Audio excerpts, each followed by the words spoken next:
Гърция въвежда 4 нови финансови мерки за увеличаване на доходите на пенсионерите. През следващите 2 месеца гръцкото правителство стартира 4 нови икономически подкрепи за пенсионерите. Тези мерки ще обхванат около 2 милиона и 600 хиляди души, като разходите им ще достигнат 1 милиард и 300 милиона евро годишно. Първата помощ ще бъде предоставена на 28 ноември. Еднократна, необлагаема сума за лица с ниски доходи, възрастни без осигуровки и хора с увреждания.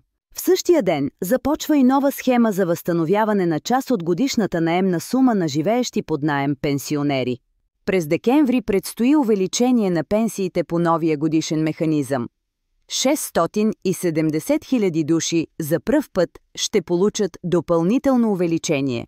През януари 2026 предстои намаляване на данъчните ставки за пенсионирани, което ще увеличи нетните им месечни доходи.